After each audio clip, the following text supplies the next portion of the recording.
पिता पुत्र पवित्र आत्मा के नाम पर आमीन। ख्रिस्त में मेरे प्यारे भाई बहनों, माता पिताओं एवं नन्हे मुन्ने बच्चों,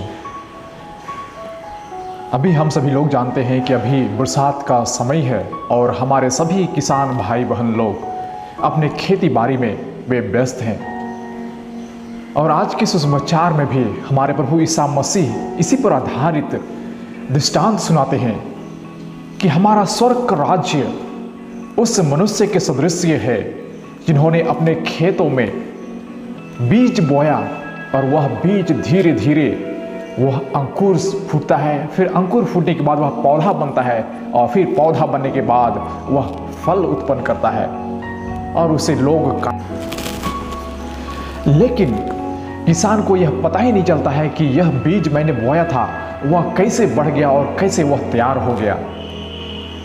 उसी प्रकार हमारे जीवन में भी वही होते हैं। हम सभी लोग कितने छोटे बच्चे थे जब हम पैदा हुए थे, लेकिन हम कैसे बढ़ गए, कैसे हम आज यहाँ पर पहुँच गए, कैसे आज हम मरने की अवस्था में हैं, हमें पता नहीं चलता है।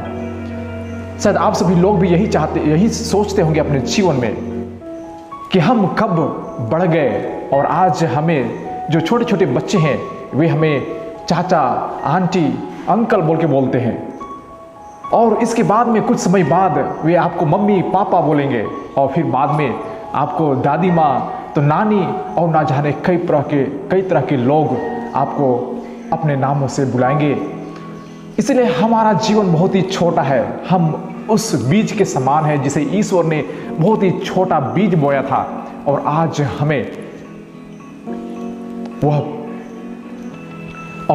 हम इतने बड़े हो गए हैं। उतना ही नहीं, ईसा मसीह कहते हैं कि हमारा स्वर्ग राज्य उस राई के दाने के बराबर है जो विश्व भर में सबसे छोटा दाना है, लेकिन जब वह बढ़ता है तो सबसे बड़ा पेड़ बन जाता है और जब वह पेड़ बन जाता है तो उस पर बहुत सारे पक्षियां उन पर बसेरा करते हैं, उन पर घोंसला बनाते हैं, सबों का उस पर सराय बन जाता है। कहने का तात्पर्य यही है कि हम सभी लोग जो छोटे जीव समझे जाते थे, आज हम सभी लोग बड़े हो जाते हैं और बड़े होने के बाद हम सबों पर आश्रय और हम सब पर लोगों का विश्वास बढ़ जाता है कि हम पर लोग आश्रय पाए, हम पर लोग कुछ आस्था रखते हुए ईश्वर पर वे पहुंच पाए। यही सब हम सबों को अपने जीवन में लाना है, क्योंकि हम सभी लोग एक ख्रिस्ती होने के नाते हम सबों को कुछ अच्छा ही करना है। ईसा मसीह आजकल रोज दिन हमें एक उदाहरण बनकर इस दुनिया में रहना है और हम सबों को उसके राह पर चलने में हमें मदद करने की आवश्यकता है। यही हम समाचार में सुनते हैं। ईश्वर कहते हैं कि मैं देवदार की फुनगी उस वृक्ष का लंबे टहनी में ले जाऊंगा और इस्राएल के पर्वत पर मैं उन्हें लगाऊंगा।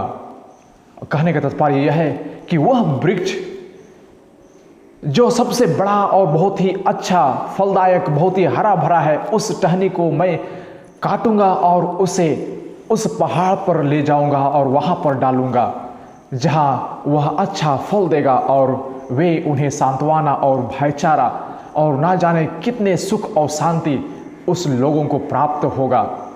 यदि हम अपने जीवन में सोचें तो हमारे समाज में भी कई सारे ऐसी धर्म भाई धर्म बहनें आए जो एक वृक्ष के समान वे अपने कार्य कर रहे थे और ईश्वर ने उन्हें हमारे अपने जन्मभूमि पर लाया। उदाहरण के तौर पर फ्रांसिस जेवियर जो गोवा आकर कई सारे लोगों को सुसमाचार सुनाया और आज वह एक वृक्ष के समान बन गया है। उसी प्रकार लीवंस जो छोटा नागपुर में आए और बहुत सारे लोगों को सुसमाचार का प्रचार किए और वे आज एक बहुत ही मूल या जड़ के समान बन गए हैं हमारे लिए। इसलिए हम सबों को इन सभी संतों का उदाहरण लेकर हमें भी उस वृक्ष के समान बनना है। आज हम सभी लोगों के दृश्य में एक क्रिश्चियन होने के नाते हमें उस वृक्ष के समान होना है, जहाँ पर हम सभी लोग दूसरों को आश्रय दे सके, दूसरों को छाया दे सके और हमारे जीवन से लोग प्रेरणा पाकर नया जीवन में प्रवेश पा सके। यही सब आज के सुसमाचार में और पाठों में बताया जाता है।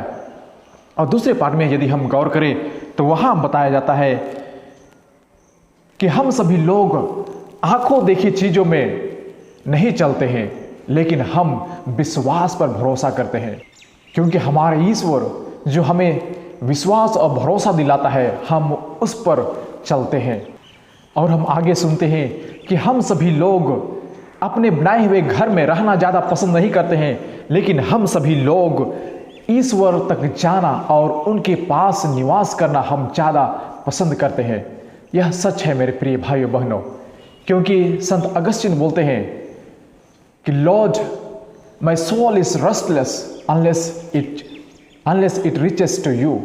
मतलब मेरा हृदय और मेरा आत्मा तब तक शांति प्राप्त नहीं करेगी जब तक कि हमारा आत्मा आपके पास ना पहुंच जाए।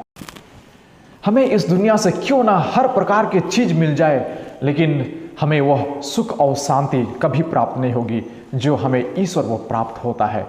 आइए हम सभी लोग ईश्वर के राज्य को समझे और हम उस राज्य को प्राप्त करने के लिए हम अपना जीवन बिताए, उस राज्य में प्रवेश पाने के योग्य पाए जाए और हम सहभागी हो पाए। आइए हम प्रार्थना करें। पिता पुत्र पवित्र आत्मा के नाम पर आमीन।